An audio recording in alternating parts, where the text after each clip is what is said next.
Mga kababayan, narito po ang dating daan. Mga kawal ni Kristo Jesus, hayo na at ating ibantog ang pagkabayubay niya sa krus, nang ang dala natin matubos. Hayo na't ating ipagdiwang aral. Ang inyo pong marinig ngayon mga kaibigan, ito po ay doon po broadcast ito sa IBC 13 television po. Ito po ay nangyari noong mga panahon or taon 1980, 89, 90. At ang pinag-uusapan po dito ay tungkol po doon sa Apokalipsis City 1 hanggang 3. At upang tayo po hindi na po magtagal mga kababayan, atin na pong pakinggan ang Brother Ili sa kanilang pinag-uusapan mga kababayan. Ilan muna sa 3, samantalang meron pang nakalagay at pagkahumi at, which is a conjunction, this shows the relation of something to another thing. May continuity pag may at, may relasyon yun eh. Basahin nun natin ng 3, ituloy natin sa 4. May at kasi, basahin natin. Na nagsasabi, huwag ninyong ipahamak ang lupa, kahit ang dagat, kahit ang mga punong kahoy, hanggang sa aming matatakan sa kanilang mga noo ang mga alipin ng ating Diyos. Tuloy. At narinig ko ang bilang ng mga natatakan na 144,000 na natatakan sa bawat angkan ng mga anak ni Israel. Yun. Ang katumparan ng hula na may magtatatak, may pumipigil ng hangin, natupad pala ito, hindi naman pala sa Pilipinas eh. Ito pala ay natupad sa Israel. Ang katunayan, narinig nga yung bilang lang natatakan, 144,000 among the tribes of Israel. Ngayon, ano po ang katunayan na itong pagtatatak na ito'y naganap ito sa Israel? At pati yung sinasabi nilang digma ay naganap sa Israel. Ayon sa pasugo, ang kahulugan ng digmang ang hangin na binabanggit ay hindi talagang hangin sumisimoy, kundi ito'y sumasagisag sa digmaan. Ito po sa pasugo 1956. Jeremias 4:11 hanggang 13:19. Tanggapin na natin, granting without accepting, na ang kahulugan nga ng hangin e digma. Ang ginamit nilang batay ay Jeremiah chapter 4 verses 11 to 13, 19. Basahin ho natin yung ginamit nilang batayan. Sa panahong yaon ay sasabihin sa bayang ito at sa Jerusalem, isang mainit na hangin 11 to 13, 19. na mula sa mga luwal na kaitaasan sa ilang ay dumating sa anak ng aking bayan. Gusto ko pong pansinin nyo, ang ginamit na batayan ni Ginoong Manalo, kung ano raw ang kahulugan ng digma, yun daw eh, yung hangin daw, yung digma, eh, yung sitas na ginamit eh ito sa kanilang pasugo. Ano raw ho ang sinasabi dito sa Biblia tungkol dito sa sitas na ito? Ulitin po natin yung 4:11. Sa panahong yaon ay sasabihin sa bayang ito at sa Jerusalem. Ayun, tandaan nyo. Sasabihin sa bayang ito at sa Jerusalem.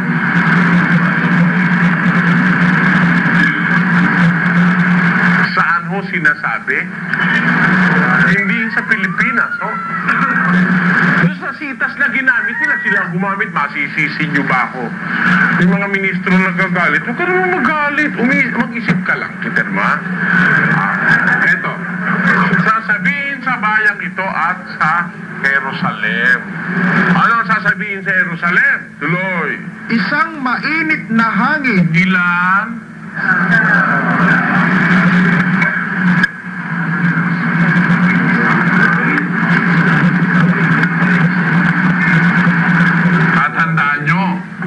sinasabi sa Apokalipsis, apat na...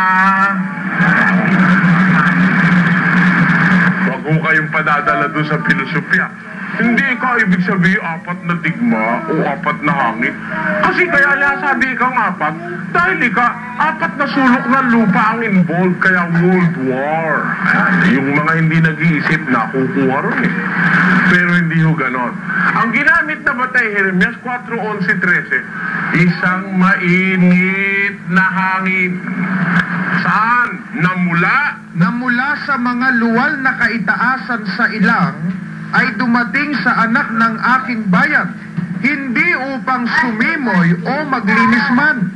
Isang malakas na hangin na mula sa mga ito ay darating sa akin. Ngayon magsasalita naman ako ng mga kahatulan laban sa kanila. Narito, siya'y sasagupang parang mga ulap, at ang kanyang mga karo ay magiging parang ipo-ipo. Ang kanyang mga kabayo ay lalong matulin kaysa mga agila. Sa natin, sapagkat tayo'y nangapahamak. Bakit? Ang hirap ko. Ako'y nagdaramdam sa aking puso. Ang dibdib ko'y kakaba-kaba, hindi ako matahimik, sapagkat iyong narinig, o kaluluwa ko, ang tunog ng pakaka, ang hudyat ng pakikipagdigma. Tanggapin na natin ang tinutukoy na hangin sa Jeremias ay...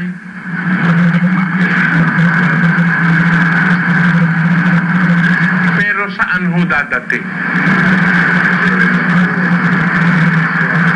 Ayun.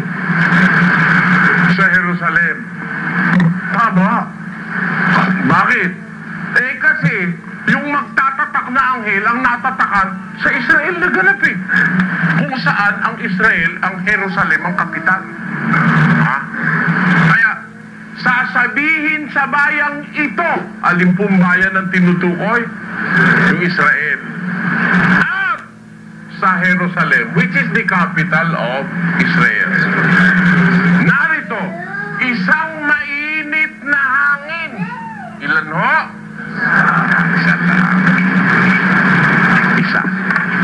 Sa makati, kung ang nabasa natin sa Apokalipsis ay apat na hangin, nakuha na natin halimbawa, tanggapin na natin ang isang kahulugan ng hangin ay digma, meron pa tayong tatlong problema. Tatlong hangin pa.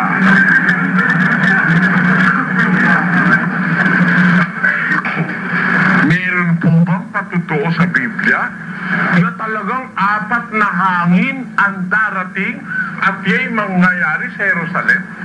Meron ho bang patotoo? Pakinggan nyo sa aklat ni Propeta Daniel, Kapitulo 7 at versikulo 2. Ganito ating mababasa. Si Daniel ay nagsalita at nagsabi, may nakita ako sa aking pangitain sa kinagabihan, at narito ang apat na hangin ng langit ay nagsisihihip sa malaking dagat. Ayun. May nakita ako sa pangitain ko sa gabi. Sabi ni Propeta Daniel, narito ang apat na hangin ng dagat o ng langit, umihip sa malaking dagat. Apat na hangin, yun ay umihip sa malaking dagat.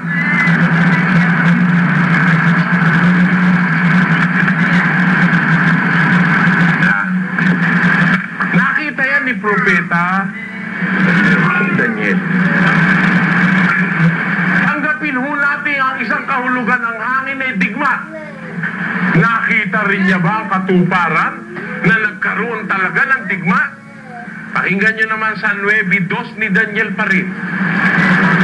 Nang unang taon ng kanyang paghahari, akong si Daniel ay nakaunawa sa pamamagitan ng mga aklat. Pansinin nyo ho.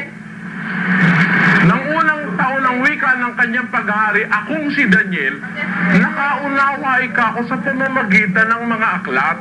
Tuloy, ano yung naunawa niya? Nang bilang ng mga taon na sinalita ng Panginoon kay Jeremias na propeta. Kita nyo, si Daniel pala nagbasa ng sulat ni Propeta Jeremias. Ito, nabasa niya ito. Naunawa ako'y kasap magitan ng aklat ang sinalita ng Panginoon kay Propeta Jeremias na mayroon talagang darating na hangin sa Jerusalem. O ano ngayon yung nakita, sinasabi niya tungkol doon na naunawa niya sa pamamagitan ng aklat ni Jeremias yung darating na mangyayari. Alin yun?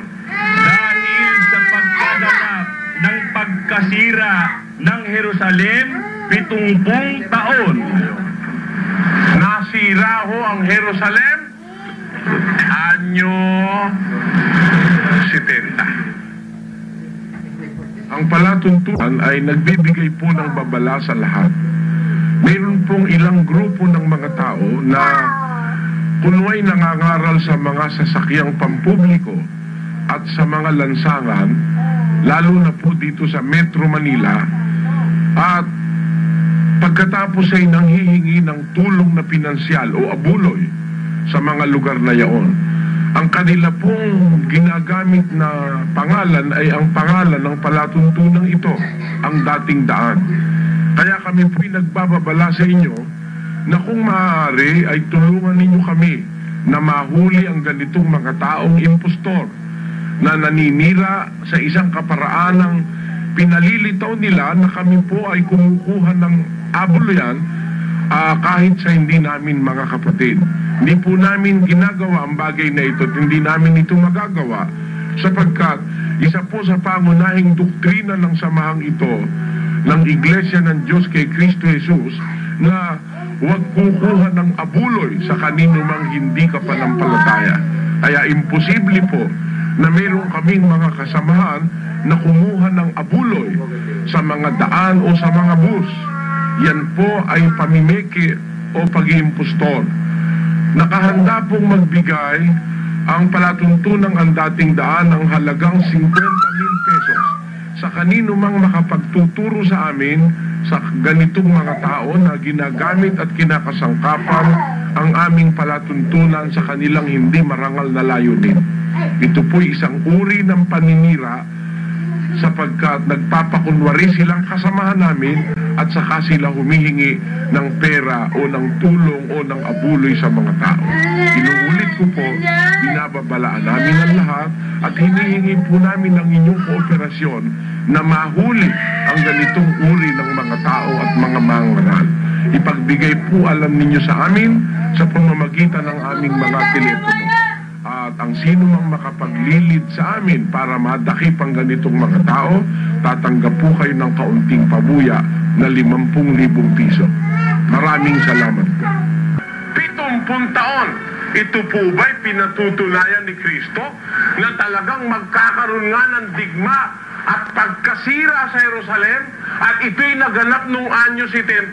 Pakinggan nyo sa pangungusap ng Panginoong Jesus sa Mateo 24. Ganito po ang ating mababasa sa versikulo 1 patuloy. Ganito ating mababasa. At lumabas si Jesus sa templo at payaon sa kanyang lakad at nagsilapit sa kanya ang kanyang mga alagad upang sa kanya'y ipamalas ang mga gusali ng templo. Datapwat siya'y sumagot at sa kanila'y sinabi, hindi ba ganinyo nakikita ang lahat ng mga bagay na ito? Katotohanan ng sinasabi ko sa inyo, dito'y walang maiiwang isang bato sa ibabaw ng ibang bato na hindi ibabagsak. Ayon. Pinakita yung templo sa Jerusalem. Dandun sa Kapitolyo yung templo pinamamala sa kanya ng mga alagad, sabi ni Jesus. Nakikita niyo ba to?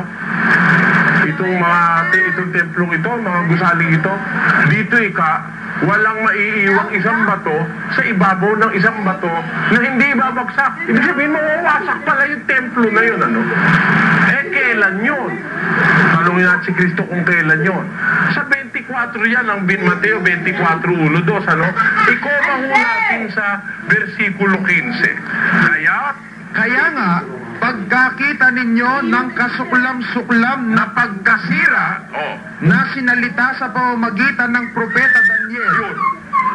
Sabi ni Kristo, pag nakita nyo na yung kasuklam-suklam na pagkasira. Bakit hindi? Ba't kasuklam-suklam na pagkasira? Kasi biro mo pati yung templong ginagalang ng mga Hudyo masisira nung digma. Kaya, pag nakita nyo na yung kasuklam-suklam na pagkasira na sinalita sa pamamagitan ng propeta Daniel. Tinyo. Meron pala nga talaga sinabing pagkasira na magaganap kay propeta Daniel. Pinatutunayan ni Kristo. Itinuturo naman ni Daniel si propeta Jeremias. Naunawa ko ika, ang bilang ng taon ng pagkawasak ng Jerusalem, 70 taon. Ayan, magaganap ito, anyo 70. Kailan yung anyo 70 na yon? Sinabi ka ng Panginoon. Ang sabi ni Kristo, dito, pag nakita nyo na yung kasuklam-suklam na pagkasira na sinasabi sa aklat ni Propeta Daniel na natatayo sa dakong banal ay unawain ng bumabasa. Ayan, di umunawa ka. Saan mo unawain? Sinabi na nga ni Kristo yung sinabi ka kay Daniel. Balikan natin kay Daniel, meron nga bang pagkasirang magaganap? Pakinggan nyo sa 9:2 ni Daniel. Nang unang taon ng kanyang paghahari, akong si Daniel ay nakaunawa sa pamamagitan ng mga aklat ng bilang ng mga taon na sinalita ng Panginoon kay Jeremias na propeta. Ayun. Hindi niya magkakadugtong, Si Kristo, tinuturo niya si Daniel. Si Daniel naman, tinuturo niya si Jeremias. Meron talagang pagkasirang magaganap o digma. Pero yun ba sa Pilipinas? Ulitin natin, no? Sa panahong yaon, ay sasabihin sa bayang ito. Ito muna, bago yan. Nang unang taon ng kanyang paghahari, Ang sabi ni Daniel, akong si Daniel ay nakaunawa sa pamamagitan ng mga aklat ng bilang ng mga taon na sinalita ng Panginoon kay Jeremias na propeta. yun nasa Jeremias. Alin yun? Dahil sa pagkaganap ng pagkasira ng Jerusalem, Sisira ang Jerusalem. Kailan? 70 taon. Ayun. Kaya yung sinasabi ni Jeremias, ni Daniel, at ng Panginoong Jesus, magkakatugma, may magaganap ng digma, pero 70. Hindi 1914.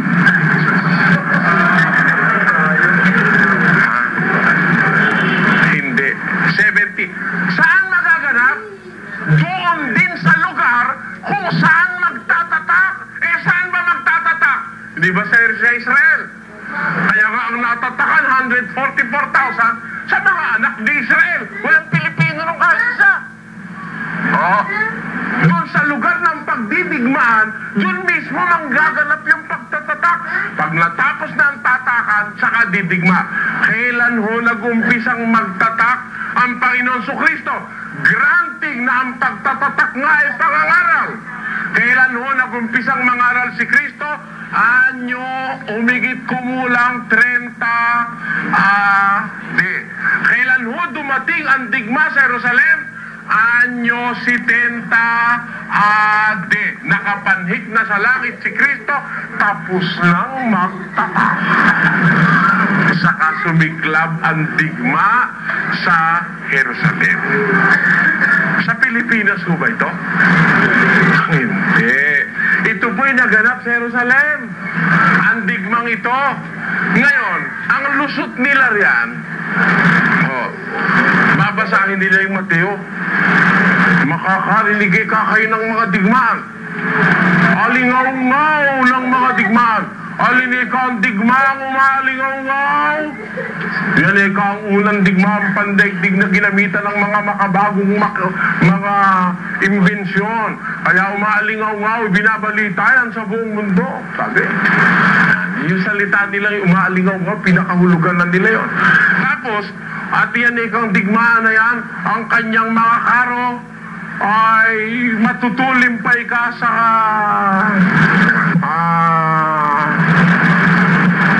matutulim pa sa magtutula muna ako. Sa Pasugo, May 1976. Dako ang anghel sa hulay, isang mangangaral, di anghel sa langit na inuutusan. Hindi espiritu yung kalagayan, kundi taong sugo na dala ang aral. Dako ng gawai, sinabing malinaw, sikatan ng araw ang inaakyatan. Katuparan nito'y malayong silangan, bansang Pilipinas ang nasabing lugar. Pati sa tula, mali no? Okay, pero ba naman Pilipinas bansa, iba malayong silangan? Pilipinas, hindi. Nasa malayong silangan yun, pero hindi yun ang malayong silangan. Tuloy natin. Ang hangin na na siyang pinipigil, apat na anghel ang kakasangkapanin. Sabi ni Isayas ng kanyang banggitin, ang tawag sa hulay, mainit na hangin. Isayas pa, mali ano? Jeremias yun eh. Ba't wala bang editor itong Pasugo? Dapat dito Jeremias, mainit na hangin na kay Jeremias eh, di ba no? Hindi mali, hindi. Alam mo, yung talagang mali-mali, hindi nakakatakang magkamali talaga yung mali-mali na eh. O, tinan nyo ha, tutuloy ho natin. Ang hanging nasabi ay may mga karo. Ang nakakatulad nito'y ipo-ipo. Mayroon ding kasama ng mga kabayo, pawang lumilipad kung ito'y tumakbo. Ayon kay Isayas, ito ay digmaan. Ang karot kabayo ay mga kasangkapan. Ang mga kabayo pag nananalakay, mga tao'y takot at di mapalagay. Katuparan nito'y pawang isinulat ng tatlong lalaking pawang manunulat. Sila'y si Lawson, Anderson at Boak, aklat pandaigdigang nagpapahayag.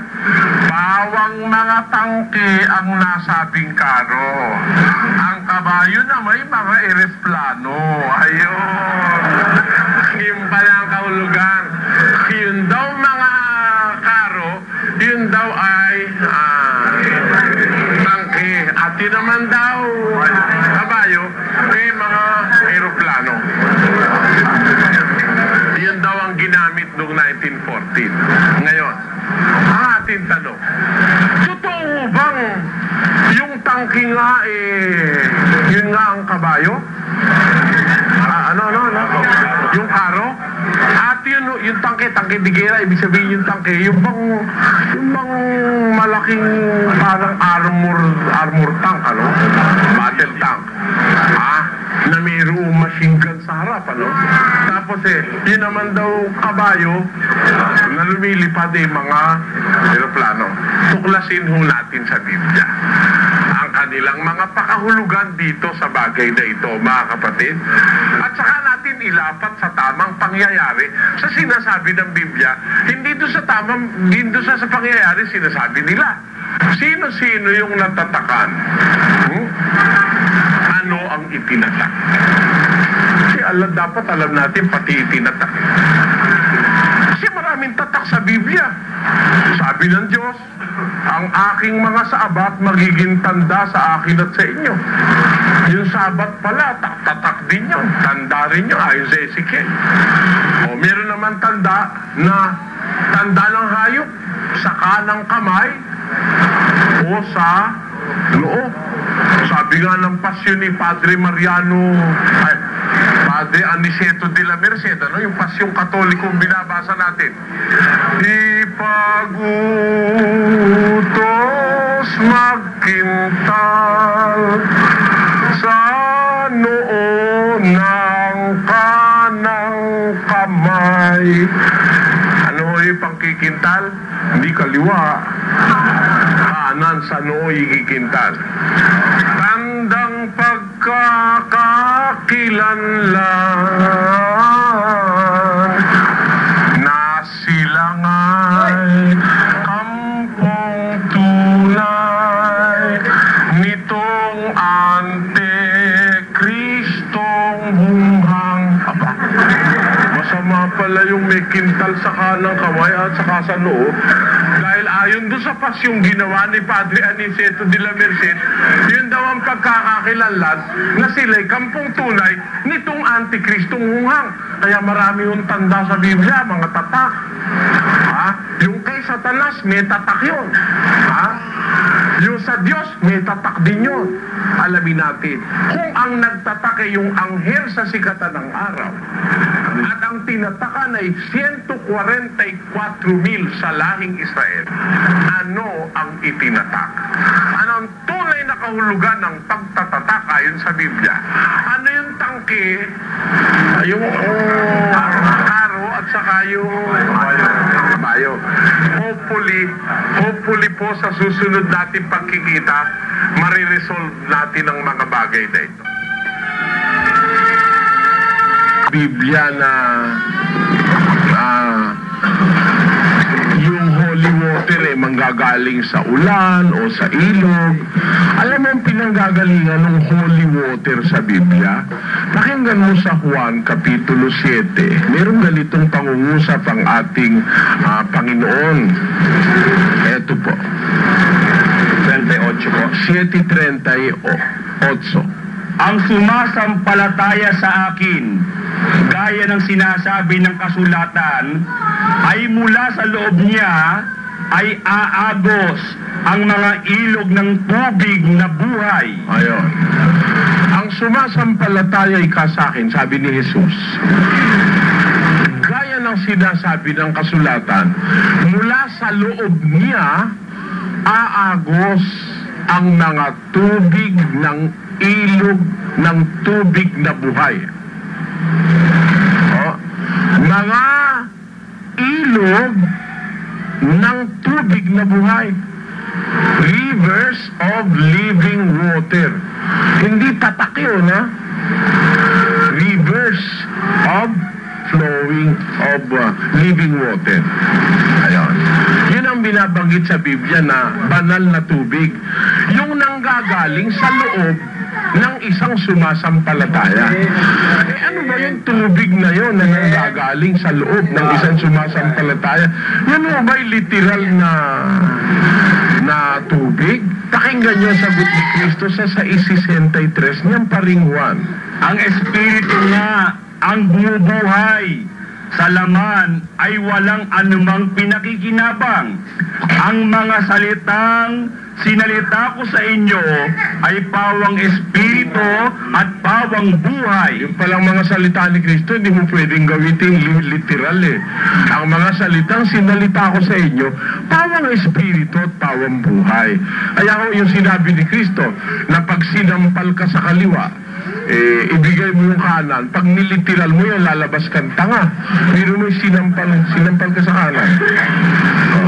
Lalo na kung sumampal sa'yo, drug addict, sinampal ka.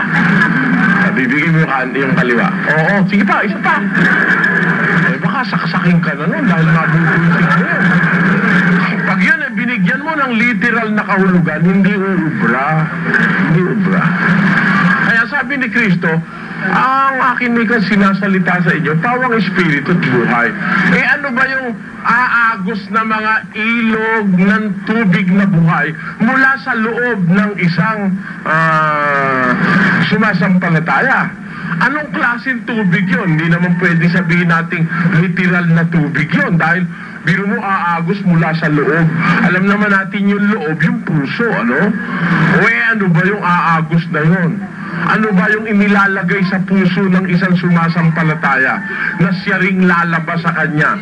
Pakinggan nyo sa awit 119:11. Ang salita mo'y aking iningatan sa aking puso upang wag akong magkasala laban sa iyo. Ayon. Ang nasa puso ng mananampalataya ay salita ng Diyos. Kaya ang aagos mula sa loob niya, alin? Siyempre yung salita rin ng Diyos. Sapagkat yung lumalabas sa bibig, sa puso nang gagaling yun. 12:36. 34 ni Mateo. Kayong lahi ng mga ulupong, papaano kayo na masasama ay makapagsasalita ng mabubuting bagay, sapagkat sa kasaganaan ng puso ay nagsasalita ang bibig. Kung alin yung sumasagana sa puso, yun ang sinalabas ng bibig. Kaya pag sumasampalataya ka kay Kristo, ang ilalabas mo, aagos mula sa loob mo, yung mga ilog ng tubig na buhay. Yun ho ang salita ng Diyos, sapagkat yun lang naman ang buhay na sinasabi sa Biblia. Yung buhay yung salita ng Diyos, basa 4:12 ng Hebreo. Sapagkat ang salita ng Diyos ay buhay at mabisa at matalas. Ang salita ng Diyos ay buhay, mabisa. Yun ang nilalarawan sa tubig ng buhay, yung salita ng Diyos. Kaya nga nung nakikiinom yung babaeng Samaritana kay Kristo, ang makainom ika ng tubig ko, hindi na mauuhaw kailanman. Pakinggan nyo sa 1:4, versikulo 14. Tatakwat ang sino mang uminom ng tubig na sa kanya aking ibibigay ay hindi mauuhaw magpakailanman. Ngunit ang tubig na sa kanya aking ibibigay ay magiging isang balon ng tubig na bubukal sa kabuhayang walang hanggan. Kita nyo? Yung salita ng Diyos, parang bumubukal yun mula sa puso Kaya parang ilog salita ho ng Diyos ang kahulugan. Hindi ho yung literal na tubig. Kung totoo yung literal na tubig, holy water, yung ginagamit ng mga pare, sinasahod yan yung unang ulan ng Mayo unang ulan ng Mayo, yun ang ginagawa nila, tinatawag nilang holy water. Siguro nga, pag naubusan, umiigib na lang sa puso O ngayon, ang tanong ko, yun ba banal na tubig? Kung yun banal na tubig, inumin mo, mauuhaw ka pa o hindi na? Mauuhaw ka pa rin Hindi yun ang tinutukoy ni Kristo. Yung salita ng Diyos. Aagos yun sa sumasampalataya. Hindi nyo nararamdaman ako. Sa akin, umaagos talaga Hindi naman ako nagmamalaki, kundi talagang lumalabas sa akin, umaagos. Hindi basta patak-patak na tubig, kundi kita niyo yung sita, sunod-sunod Halibasa, sinampalatayaan ko yun, nandito sa puso ko yun, hindi mo na maalis yun Kailanman at magsalita, yun ang lumalabas sa akin, mga ilog ng tubig na buhay. Bakit ilog? Kasi bawat ilog may course yan Ang tubig sa ilog may course yan. May source, tapos may course papunta sa dagat. Ngayon, kaya mga ilog ang sabi sa Biblia, rivers. Ang sabi, iba-ibang diwa ang iba-ibang courses. Pag-usapan natin ang ukol sa pananamit, merong lalabas na aral sa'yo ukol sa pananamit. Pag-usapan mo sa pagkain, pakikisama sa asawa, pagmamahal sa magulang, pagmamahal sa bansa, meron lahat ng tema ng parang mga ilog yan na umaagos ng umaagos mula sa puso ng isang sumasampalataya. Kayo man, pag sumampalataya kayo kay Kristo, isa mo kasing tatak ng sumasampalataya, yung napapatanim sa puso niyo at isip yung salita ng Diyos What suggest ng Hebreo? Sapagkat ito ang pakikipagtipang aking gagawin sa sangbahayan ni Israel.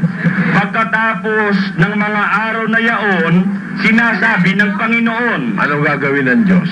Ilalagay ko ang aking mga kautusan sa kanilang pag-iisip at sa kanilang mga puso'y aking isusulat ang mga ito at ako'y magiging Diyos nila at sila'y magiging bayan ko.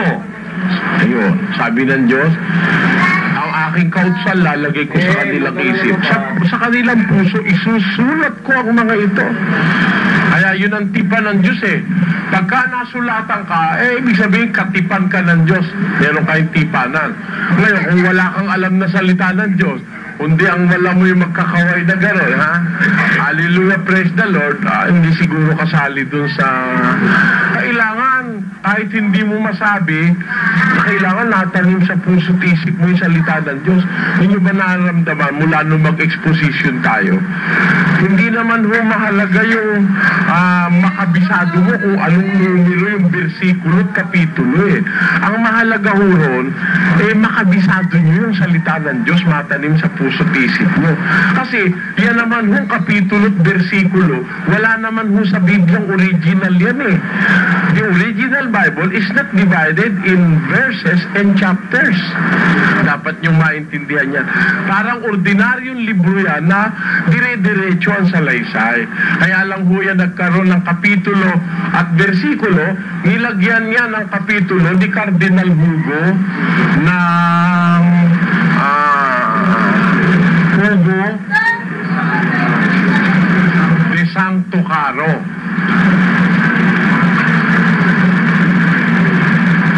At nilagyan naman niya ng chapters ito.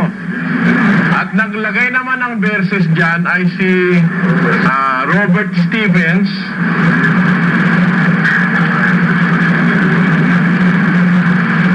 Isang printer sa Paris.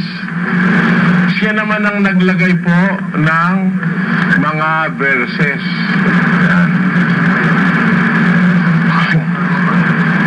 Originally, the Bible has no verses and chapters.